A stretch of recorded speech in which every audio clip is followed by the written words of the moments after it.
राखी।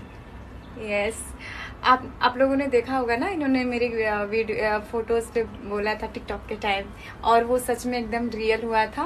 मैं south Indian में गई थी और मेरा एक बहुत बड़ा एल्बम हुआ था। तो मुझे आज बहुत अच्छा लगा अंजलि से मिलकर। जो लोग दोस्तों, देखा आप लोगों ने कि अंजलि यहाँ मैम से मिली हैं और मैम ने बहुत सारी बातें बताई हैं अंजलि के बारे में। और ख़ासकर आप लोगों ने अभी जो बात सुनी है, तो आप लोग क्या कहना चाहेंगे इस बारे में। और अंजलि का कहना है कि मैम ने जो भी इनके बारे में बताया, इनके पास्ट के बारे में बताया है, और अभी जो भी चीज़ें चल रही हैं वो बिल्कुल सही बताई हैं। सब कुछ इन्होंने सच और बताया। मैम बहुत अच्छी हैं। हाँ, जैसी मतलब स्क्रीन पे दिखती है वैसे ही है बिल्कुल। और ये रहा उनकी ऑफिस, इतना प्यार है। ओके, तो आप लोग जरूर आना इनसे मिलने। कोई भी प्रॉब्लम हो सॉल्व तो जरूर हो जाएगा, सोल्यूशन ये बहुत। दोस्तों, कैसी लगी आप लोगों को आज की ये वीडियो, और क्या ये वीडियो आप लोगों के लिए हेल्पफुल रही है? अपने कमेंट्स में ज़रूर बताइएगा।